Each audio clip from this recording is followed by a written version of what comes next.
Boa tarde, irmãos, tudo bem? Quem aqui assistiu a minha última aula aqui na EBD? Levantem a mão, por favor. Tá ok, então. Antes da gente começar o tema propriamente dito, a gente não vai trabalhar alguma pergunta do catecismo, mas a gente vai fazer uma breve recapitulação, aproveitar que o pessoal que não estava aqui, né, para entender. De forma bem resumida, a gente falou basicamente 3 perguntas, eu vou resumir em 2. As 153 e 154 do Catecismo de Westminster. A pergunta 153 diz respeito a o que Deus exige de nós para que nós escapemos da sua ira e da sua justiça. E naquela ocasião, eu tinha feito uma pré-pergunta sobre isso. Não sei se todos vão lembrar. Mas eu tinha falado o seguinte: antes de a gente responder o que Deus exige de nós, a pergunta parte de uma premissa. E a premissa é como se Deus espera que nós escapemos da sua justiça.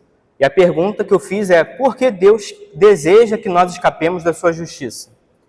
Então a gente respondeu que é porque Ele nos ama. E eu fundamentei essa minha fala a partir do capítulo 3 de Gênesis, 14 em diante, na cena da queda, onde a gente tem uma das maiores cenas de amor da história da humanidade. A gente tem o episódio da queda, Adão, Eva e a serpente. Deus vai ao encontro deles, dá a sentença de cada um, e ao final ele faz o quê?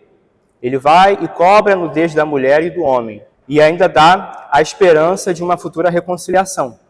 E eu tinha feito uma analogia sobre esse episódio de um casal que o homem toma conhecimento que a sua esposa está praticando adultério, e ele, decidido, sabendo o que está acontecendo, ele se sujeita a ir a esse encontro. Então esse homem vai até o encontro da sua esposa que está traindo ele, percebe a situação, e o que todos nós esperamos de uma pessoa comum é: esse homem vai em vias de fato com o outro homem, ou então ele, dependendo, pode até ir com a mulher, né?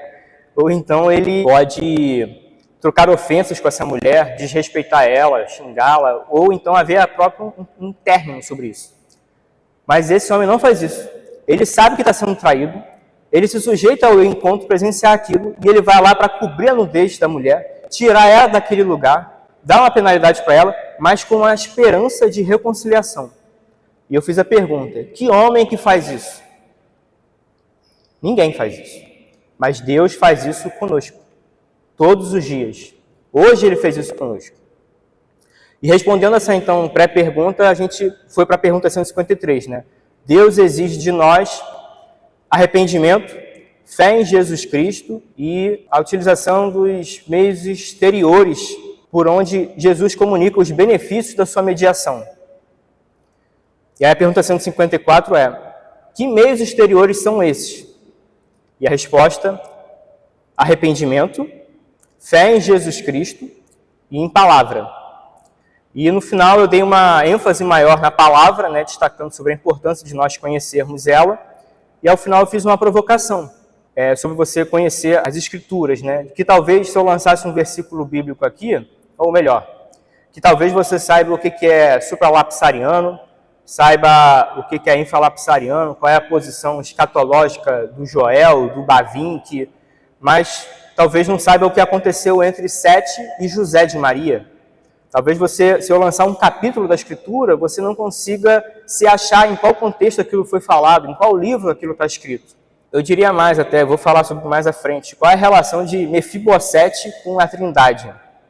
E ao final eu fiz uma afirmação de que talvez você não dê tanta prioridade assim para literatura teológica, ou então você não dê prioridade à leitura ordinária e regular das Escrituras.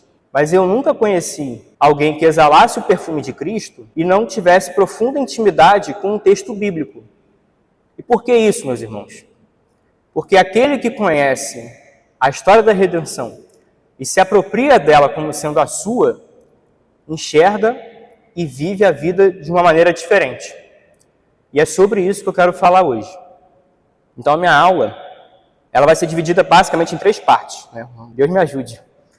Introdução, depois a explanação e passagem de alguns trechos das Escrituras, onde nós vamos perceber alguns paralelos da história da redenção, e ao final uma aplicação devocional de tudo isso que a gente está falando aqui. Para começar, Todo mundo viu aqui qual é o tema da aula, né?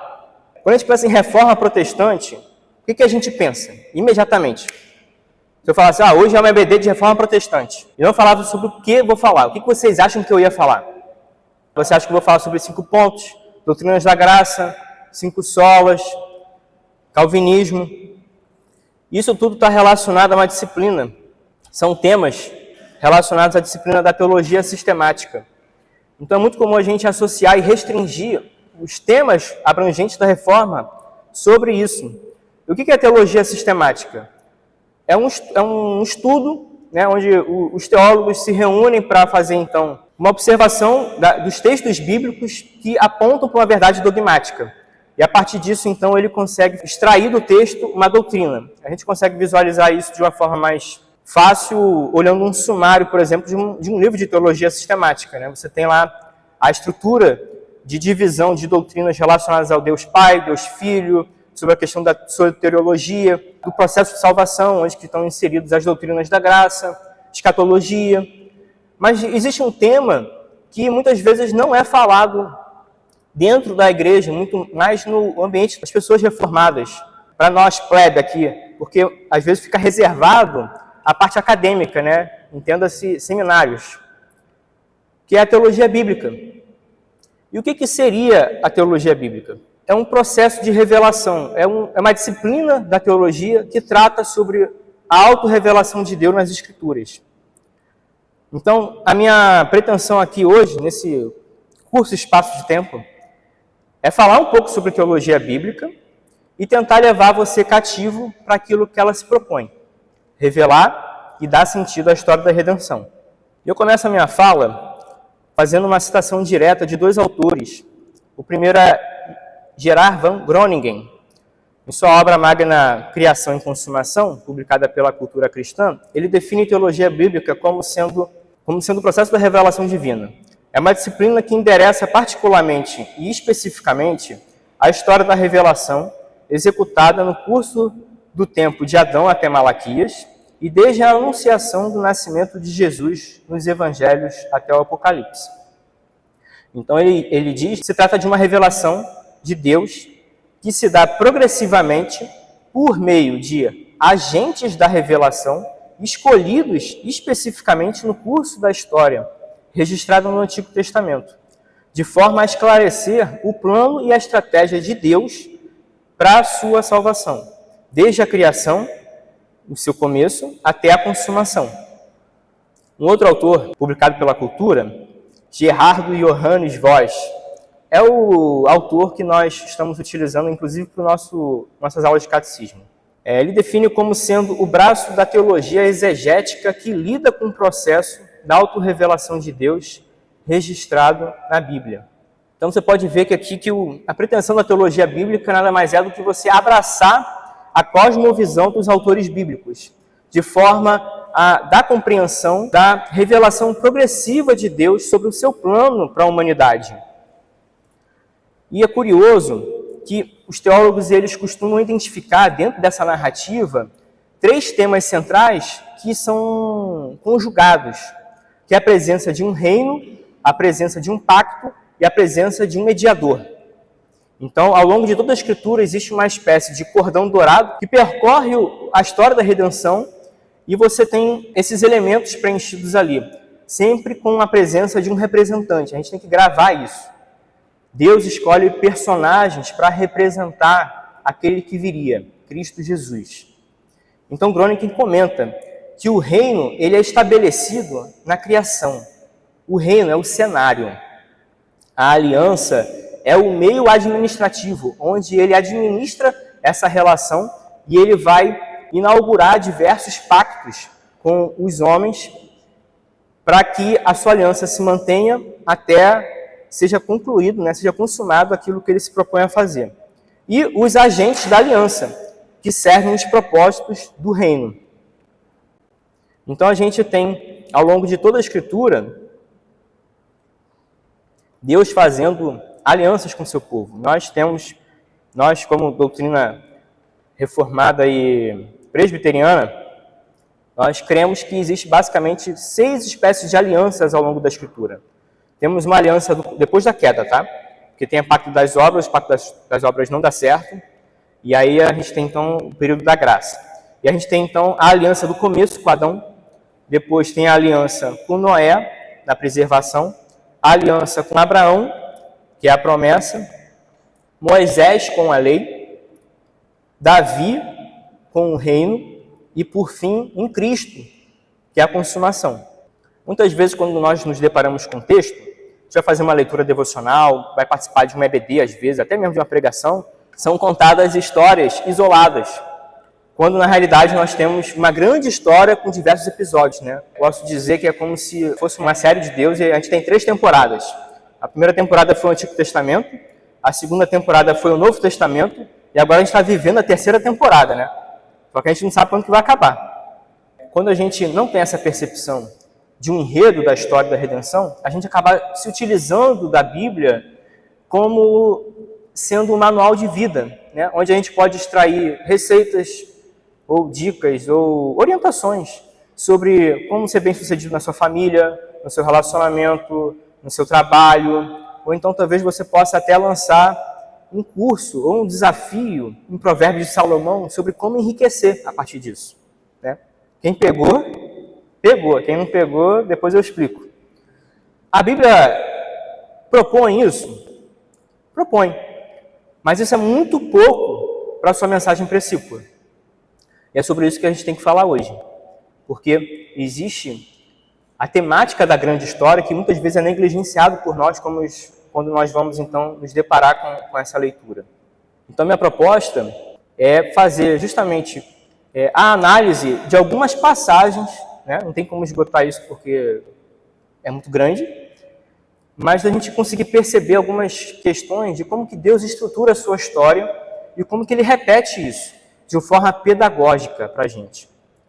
Eu queria, para começar, fazer uma citação direta de um outro autor chamado James Hamilton Jr., publicado pela editora Vida Nova. E ele começa fazendo um paralelo entre Adão e Noé. Considere estes paralelos entre as narrativas da criação e do dilúvio. Deus repartiu as águas para fazer a terra seca, em Gênesis 1, 9 a 10. E o Espírito pairava sobre a criação, em Gênesis 1, 2. Depois do dilúvio, Deus enviou o vento, o Espírito, para fazer com que as águas retrocedessem e a terra seca aparecesse novamente, em Gênesis 8, 2 a 3. Deus ordenou a Adão que fosse frutífero e multiplicasse, em Gênesis 1, 28. E na mesma ordem a Noé, em 9, 1 e 9, 7. Como Adão pecou ao comer da árvore, em Gênesis 3, Noé também pecou ao abusar do fruto da videira, em Gênesis 9. Em ambos os casos, a nudez foi exposta e depois coberta. Moisés quer que seus ouvintes vejam as correspondências entre Adão e Noé. Essas correspondências sugerem que o juízo de Deus é uma espécie de descriação, enquanto a redenção é uma espécie de nova criação. O dilúvio antecipa também as águas da ira de Deus, que virão sobre Israel por meio de exércitos estrangeiros, cujas águas da ira encontrarão seu cumprimento no batismo de Jesus, ao morrer sobre a cruz. Olha essa frase que me chamou a atenção. Assim como Noé foi salvo mediante a visitação da ira de Deus sobre o mundo, aqueles que creem em Jesus são salvos pela visitação da ira de Deus sobre a cruz. Assim como Noé foi salvo mediante a visitação da ira de Deus sobre o mundo, aqueles que creem em Jesus são salvos pela visitação da ira de Deus sobre a cruz. Então Deus faz a todo momento esses paralelos, contando sempre a mesma história, para que nós entendamos qual é o seu propósito maior. E isso se dá de forma progressiva, onde os autores bíblicos eles vão entendendo na medida que o tempo passa de como que isso acontece. Um outro autor seria o apóstolo Mateus. Aqui, eu não sei se alguém aqui vê aquela série The Chosen, né? Mas a série ela atribui ao personagem uma espécie de autismo, uma coisa assim, né? Como que para justificar uma espécie de excelência ou virtude do Mateus em fazer o registro correto sobre tudo que Jesus está ensinando ali. E um ponto que os estudiosos falam é que Jesus tem uma pretensão de fazer registros objetivos da vida de Jesus que os outros evangelhos não fazem. E isso tem um sentido, porque Mateus está escrevendo para judeu. Então, quando ele faz isso, na realidade, ele narra uma história acreditando que aquele que está lendo a sua história já vai fazer paralelo de forma imediata, sem que precisasse dar maiores explicações, como acontece com o povo gentil nos outros evangelhos. Então você vê como ele escreve para judeu e como que Mateus tenta dar destaque para as experiências de Jesus. Porque eu não sei se vocês já repararam nisso, mas Jesus reviveu as mesmas experiências que Israel. E isso se dá principalmente nos 5 primeiros capítulos do livro. No primeiro capítulo de Mateus, nós temos a genealogia. Mateus registra que Jesus é filho de Abraão, filho de Davi. No capítulo 2, Jesus foge para o Egito. Por quê? Porque Herodes estava querendo matar todos os bebês por conta do cumprimento da promessa do Messias. Em clara alusão a quem? Moisés. Moisés também saiu fugido quando o faraó mandou matar todos os bebês dos hebreus por conta da população que estava aumentando, né? Terceiro capítulo, Jesus é batizado, passa pelas águas. Semana passada, o diácono Bruno deu uma aula só sobre batismo, não sei quem estava aqui presente, mas ele mencionou o livro de 1 Coríntios, capítulo 10, onde o apóstolo Paulo fala que o povo hebreu ele foi batizado nas águas quando passou pelo mar. E logo na sequência, isso está no terceiro capítulo, né, a questão do batismo. No quarto capítulo, o que acontece imediatamente com Jesus? Depois que ele é batizado? Ele é levado pelo Espírito para o deserto. E ali ele fica quanto tempo no deserto? 40 dias. Em clara alusão à peregrinação de Israel durante 400 anos no deserto. No quinto capítulo, Jesus faz o quê? Sobe ao monte para pregar o sermão do monte. Em clara alusão a quem? Moisés. O que Moisés faz? Sobe ao monte Sinai para pegar as tábuas da lei e mostrar para o povo, expressar a vontade de Deus para aquele povo.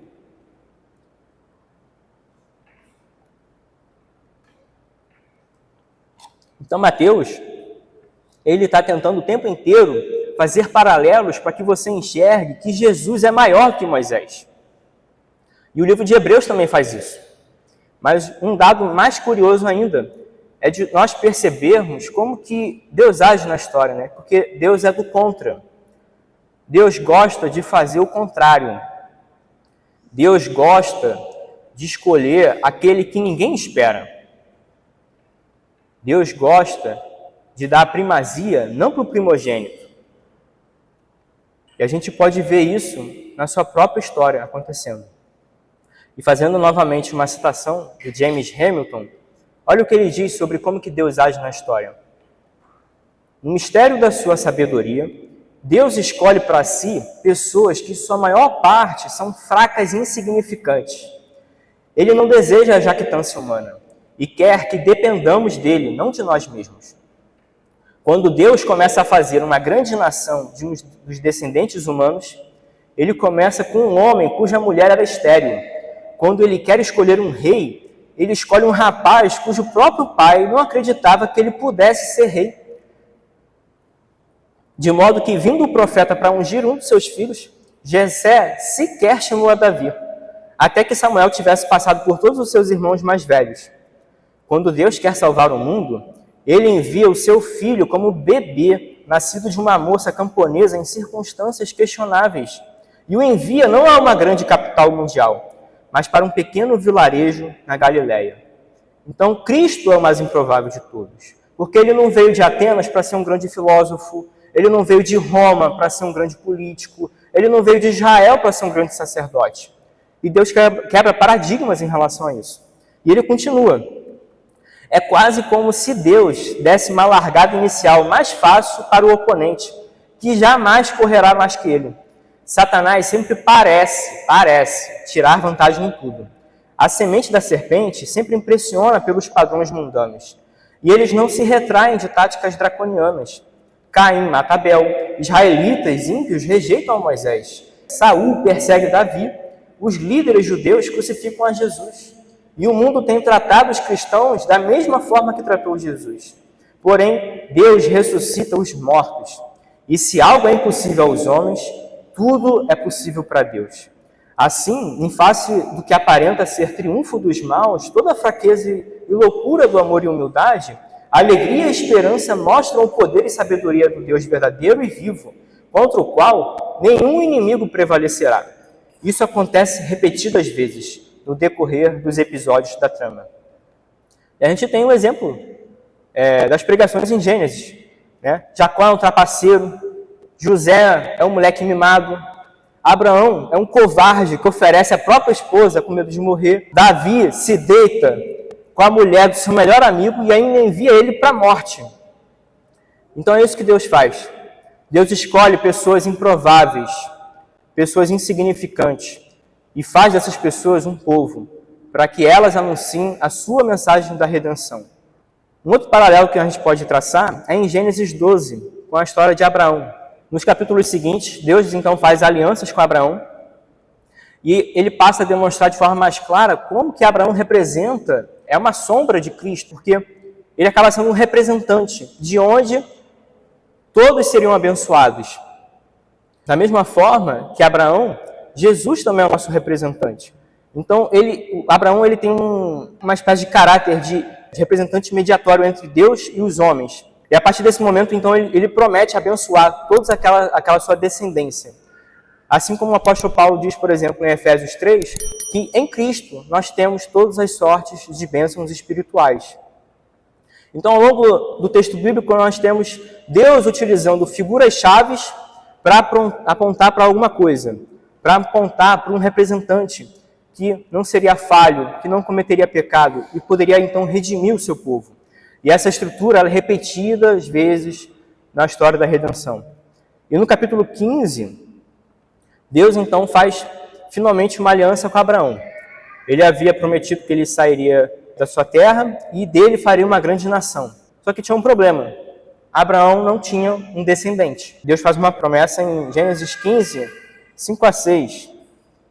Então o Senhor levou para fora e disse: olhe para os céus e conte as estrelas, se puder contá-las. E lhes disse: assim será sua posteridade. Abraão creu no Senhor e isso lhe foi atribuído para a justiça. Então aqui a gente tem o quê? Abraão sendo salvo. Isso foi atribuído para a sua justiça. Por que isso é importante? Porque aqui existe uma doutrina aqui. Qual é a doutrina daqui? É a justificação pela fé. Abraão foi justificado porque ele creu na promessa de que Deus faria uma grande nação através dele. Dele sairia a semente que pisaria a cabeça da serpente. Então, Paulo consegue enxergar isso de uma maneira tão perfeita, ele consegue enxergar uma unidade entre os testamentos, a ponto de escrever em Romanos 4 como que se dá essa dinâmica de salvação. Eu gostaria que vocês abrissem o livro de Romanos, por gentileza, fazer um acompanhamento aqui da leitura. A gente não vai ler o capítulo 4 inteiro, mas é só para fazer algumas pontuações e perceber como que a teologia bíblica nos ajuda a compreender como que Deus se revela e como que a gente aplica isso para nossas vidas. A partir do verso 7, tá? Davi disse: bem-aventurados aqueles cujas transgressões são perdoadas e cujos pecados são cobertos. Bem-aventurado aquele a quem o Senhor jamais atribui pecado. Esta bem-aventurança vem apenas sobre os circuncisos ou será que ela vem também sobre os incircuncisos? Porque dizemos, a fé foi atribuída a Abraão para a justiça. Como, pois, lhe foi atribuída? Estando ele já circuncidado ou sendo ele ainda incircunciso? Não foi no regime da circuncisão, mas quando ele ainda não havia sido circuncidado. E Abraão recebeu o sinal da circuncisão como selo da justiça da fé que teve quando ainda não havia sido circuncidado. E isto para que ele viesse a ser o pai de todos os que creem, embora não circuncidados, a fim de que a justiça fosse atribuída também a eles. Vamos parar por aqui. Então, o que Paulo está querendo dizer aqui? Que Abraão foi justificado pela fé. E ele deixa isso claro, demonstrando que a circuncisão só aconteceu no capítulo 17 do livro de Gênesis. A promessa onde ele foi atribuída a justiça para Abraão foi no capítulo 15. A circuncisão e a promessa, a aliança com Deus, só se deu no capítulo 17. E o que isso tem a ver? Ele, inclusive, fala de Davi, fala de Abraão, e eu ainda boto mais uma pessoa no meio, Raabe. A gente vai ver no livro de Tiago, capítulo 2, ele diz que Raabe foi salva por obras. E aí talvez você fique confuso ou ache que existe uma espécie de contradição, né, do texto de como que Raabe foi salvo por suas obras. Tiago, ele trabalha a ideia de salvação pelas obras? Não. Só que sem obras é impossível você agradar a Deus. Então, o que o texto está querendo dizer em Tiago, e se aplica também para todos nós, é de que a salvação vem pela fé, certo? Só que a fé eu não posso ver. Eu não vejo o que você crê. E como que eu consigo ver isso? Através das suas obras. Pelo fruto, nós conheceremos a verdade, conheceremos a árvore. Então, Tiago faz menção a Raabe, dizendo que Raabe creu no Deus de Josué. Tanto assim que ela acabou escondendo os seus emissários. E isso fez com que fosse atribuída justiça para ela também. E Abraão, a mesma coisa. Abraão creu em Deus. E ele utiliza Davi como paradigma, por quê? Porque Davi é depois da lei. Então a gente tem 3 personagens que estão esparçados ao longo do texto bíblico, de diversos anos, e que eles não foram justificados pela lei. Porque quando Abraão e Raabe foram justificados, eles eram gentios. O povo hebreu só veio a partir da aliança, em Gênesis 17. Então a gente tem, ao longo de toda a Escritura, o cordão dourado e a justificação pela fé de todos os personagens bíblicos, né? E aproveitando isso, para cair por terra, essa divisão, essa dicotomia de que Antigo Testamento é lei e Novo Testamento é graça. A partir de Gênesis 3, nós já temos período da graça. A partir do pacto da graça, Deus opera de forma misericordiosa sobre as nossas vidas. Então, todos os personagens bíblicos, desde Adão até sabe lá quem vai ser o último a ser salvo, são salvos mediante a fé em Cristo Jesus. O que a lei tem a ver com isso? A lei é apenas um carimbo de que você não vale nada. A lei, a circuncisão, é um carimbo de que você precisa de um mediador, que você precisa de alguém para expiar os seus pecados. E é isso que Paulo está falando aqui em Romanos capítulo 4. E ele continua no final, a gente não vai acabar lendo, mas ele deixa claro que isso se estende, inclusive, para a posteridade. Porque a promessa a Abraão é que ele seria pai de muitas nações. E hoje nós sabemos que isso não se restringe a Israel. O apóstolo João, em Apocalipse, no capítulo 7, verso 9, tem uma visão de que no grande dia ele viu grande multidão que ninguém podia contar, onde todas as nações, tribos, povos e línguas, em pé diante do trono e diante do Cordeiro, o louvavam, vestidos de vestes brancas. Então Paulo, João, conseguem enxergar uma unidade da Escritura, de forma a entender que são pequenas histórias encaixadas dentro de uma grande história. E um paralelo curioso também é como que Abraão acaba revivendo, de certa forma, a mesma experiência de Adão. Porque no capítulo 15 de Gênesis, Deus fala a Abraão que ele vai fazer dele um povo, vai sair dele um povo, né, abençoado. Aí, da mesma forma que a Eva deu a brilhante ideia, né, de dar o fruto para Adão, o que Sara faz? Olha, eu não consigo ter filho, então eu tenho uma ideia brilhante. Eu tenho uma serva aqui chamada Agar, dorme com ela para a gente cumprir a promessa de Deus, né, ajudar Deus no plano dele. E ele dorme com ela, tem então Ismael. E aí o que Deus faz no capítulo 17? Vai ao encontro de Abraão, cobre a nudez dele e fala assim, meu filho, não é isso. Eu vou fazer acontecer. E então instaura o sacramento da circuncisão, certificando que é ele quem cumpre, a história é dele, ele quem governa, quem administra, quem faz as coisas acontecerem.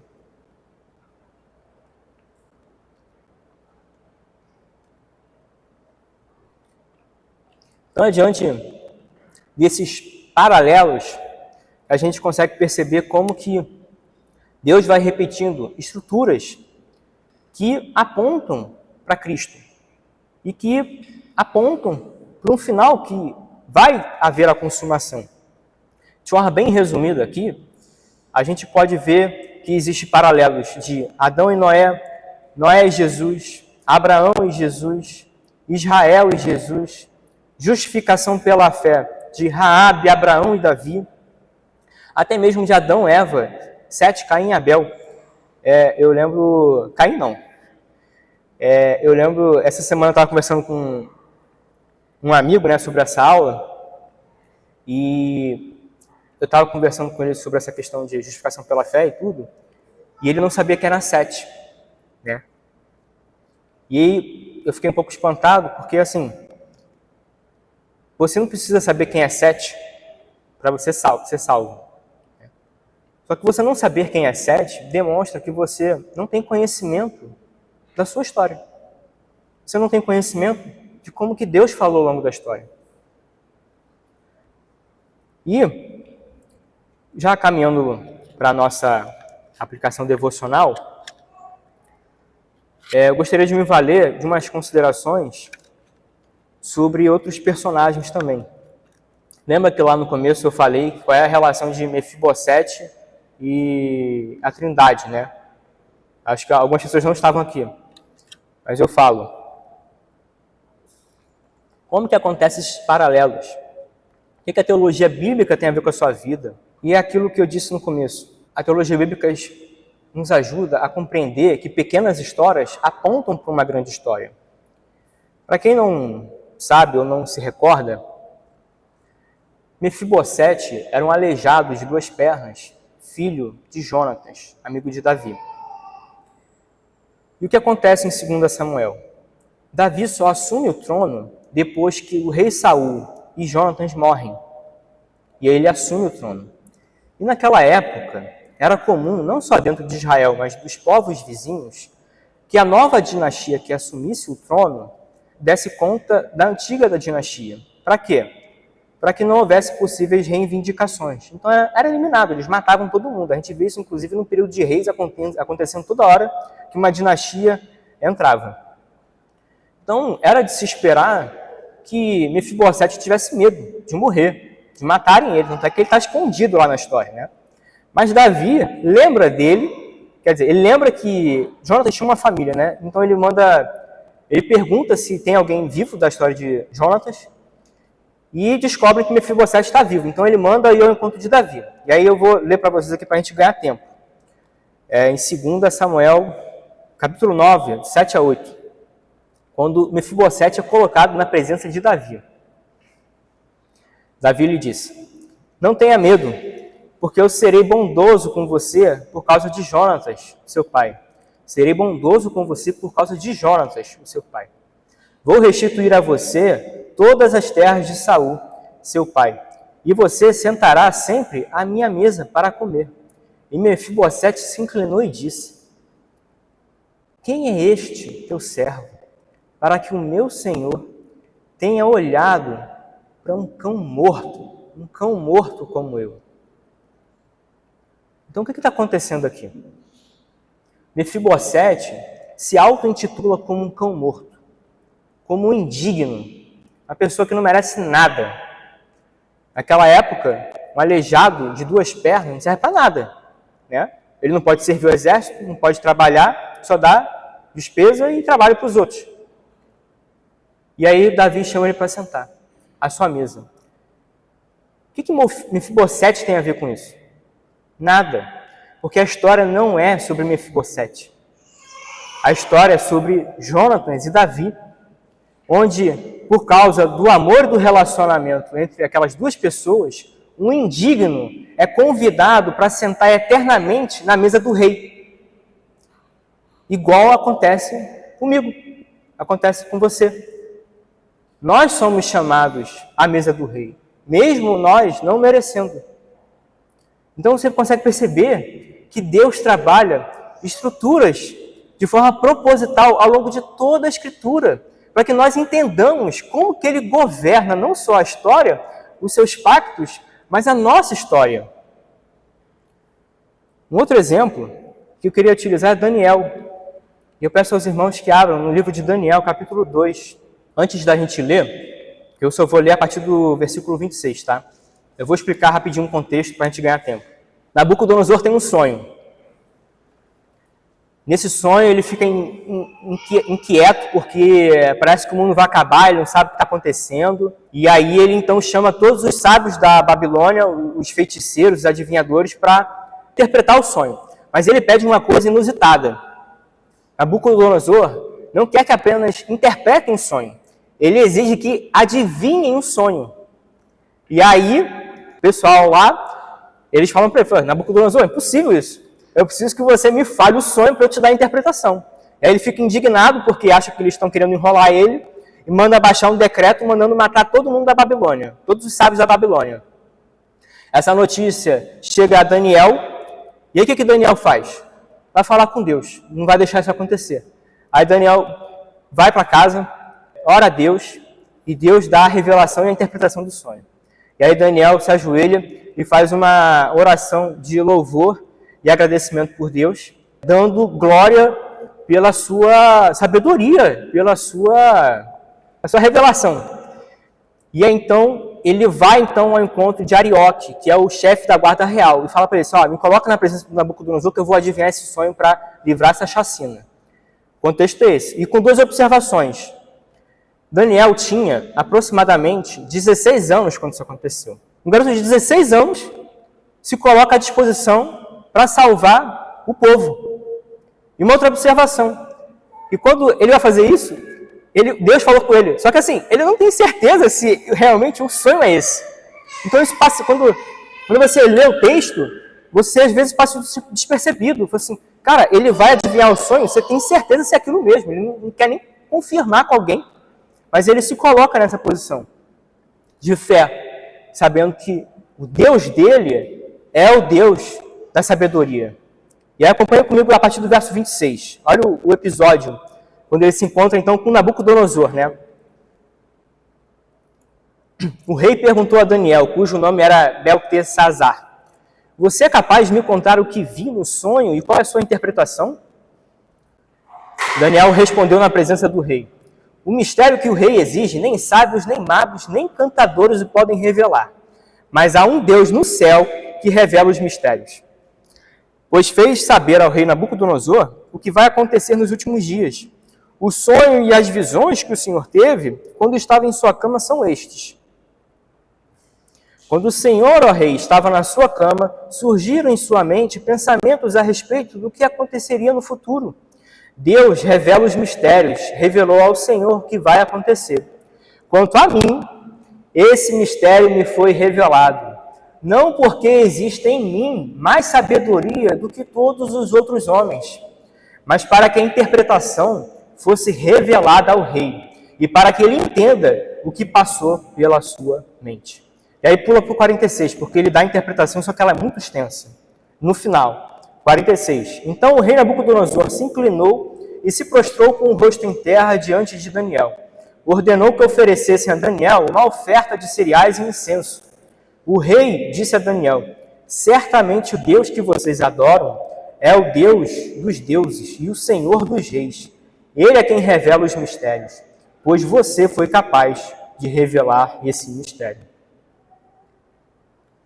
Então percebam a perspectiva de uma teologia bíblica, que a história, de novo, não é sobre Mefibosete, não é sobre Daniel, mas como que Deus utiliza pessoas para comunicar o seu reino.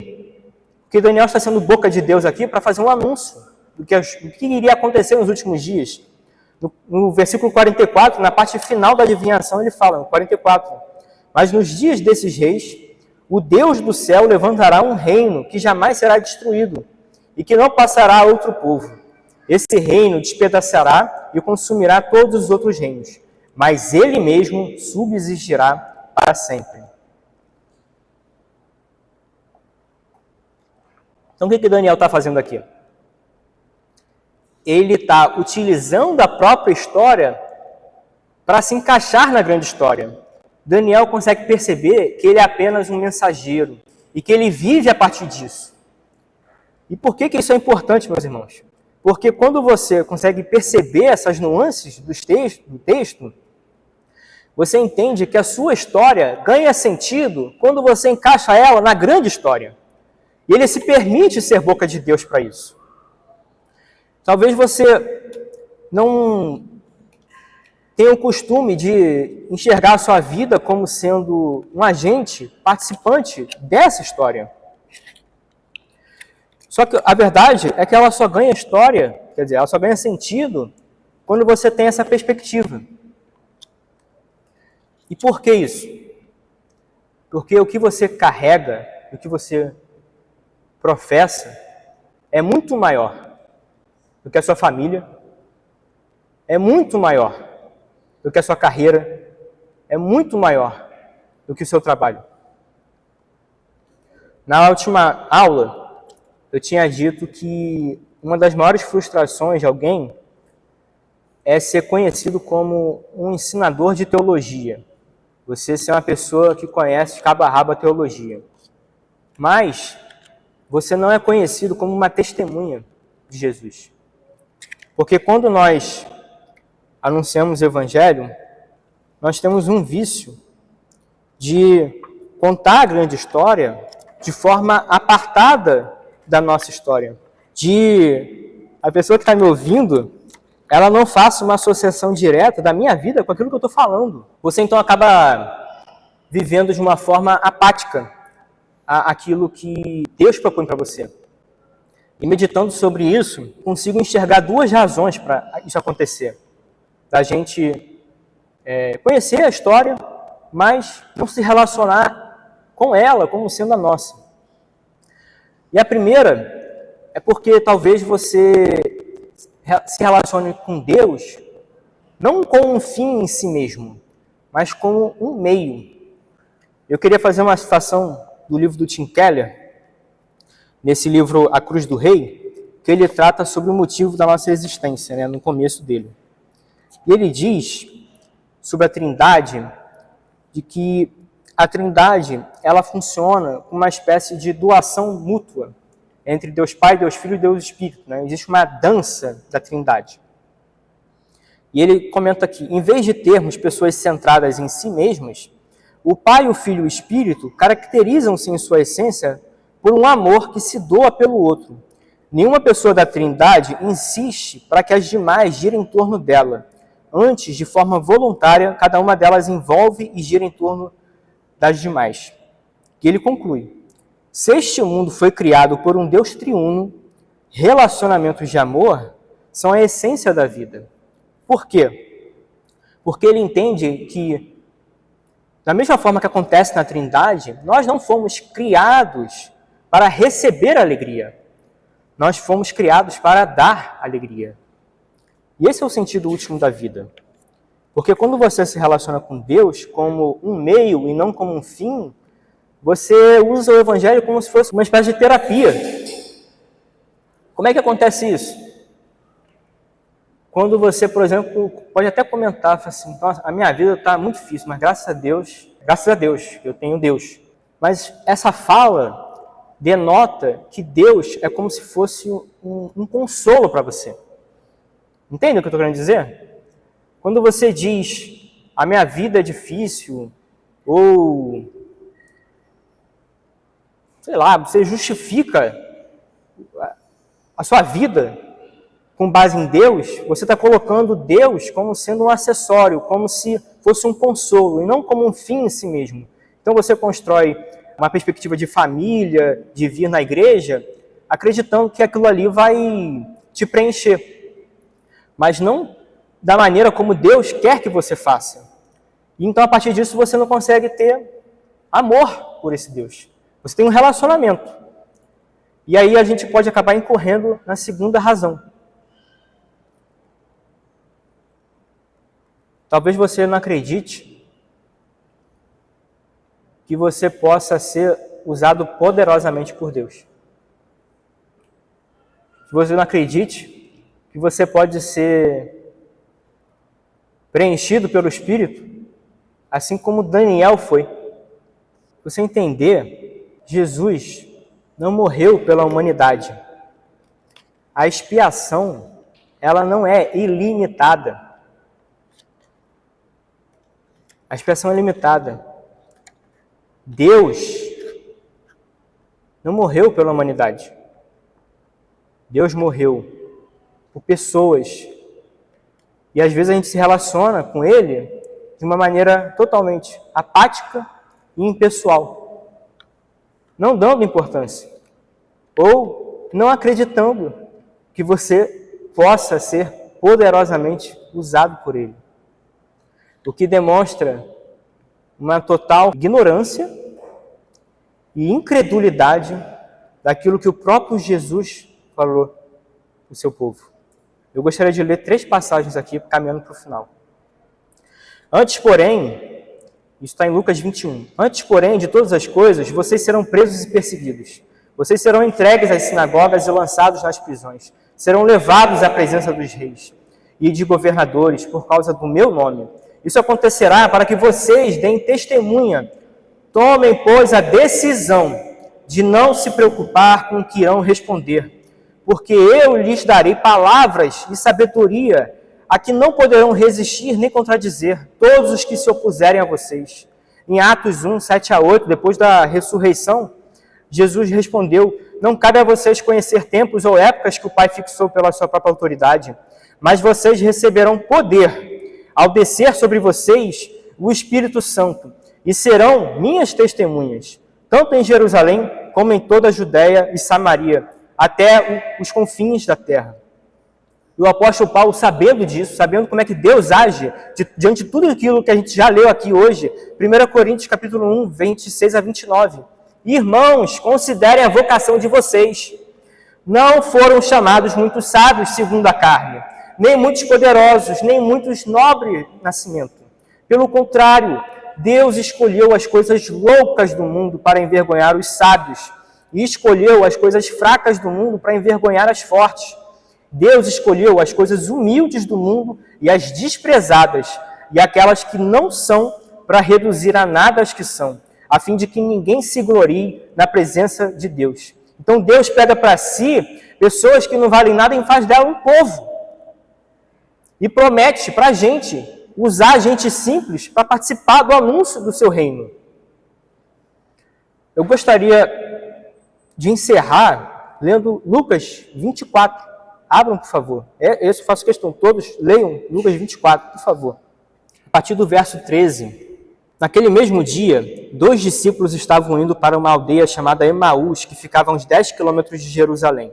E iam conversando a respeito de tudo o que tinha acontecido. Enquanto conversavam e discutiam, o próprio Jesus se aproximou e ia com eles. Porém, os olhos lhe estavam como que impedidos de o reconhecer.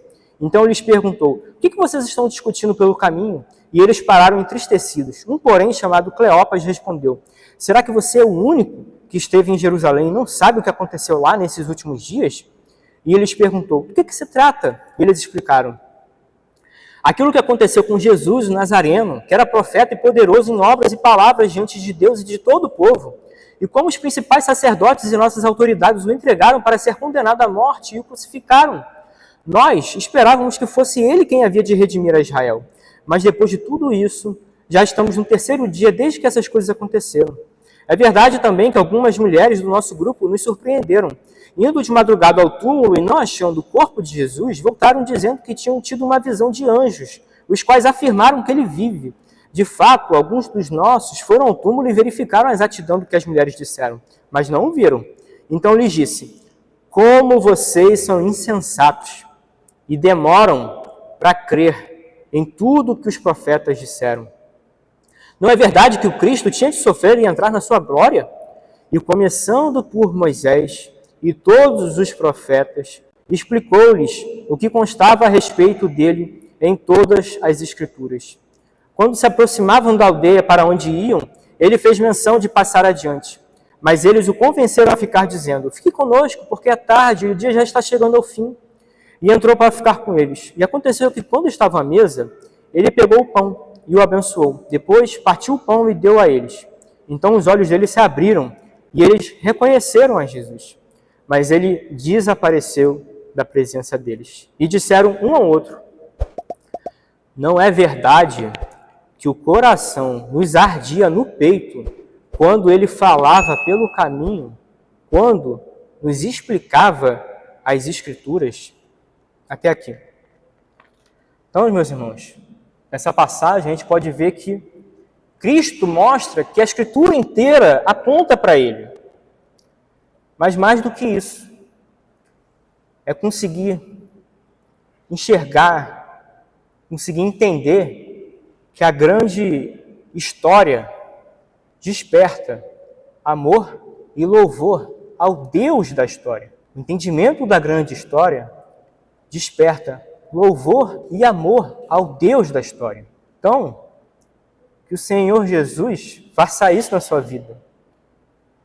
Que Ele faça o seu coração arder toda vez que você se deparar com a história da redenção e se apropriar dela como sendo a sua história. E é sobre isso que se trata a história da redenção. É nós encaixando a nossa história dentro da grande história. Porque a história não tem a ver conosco. A história não é nossa, é de Deus. E Ele dá o privilégio da gente poder participar disso. Amém? Então é isso, meus irmãos. A teologia bíblica nos ajuda a compreender como que Deus, repetidas vezes, estrutura a sua história e como que ela se repete até os dias de hoje. A questão é saber como que nós nos colocamos à sua disposição para fazer a nossa história dar sentido, ter sentido e mostrar isso ao mundo. Está encerrado. Obrigado pela audiência.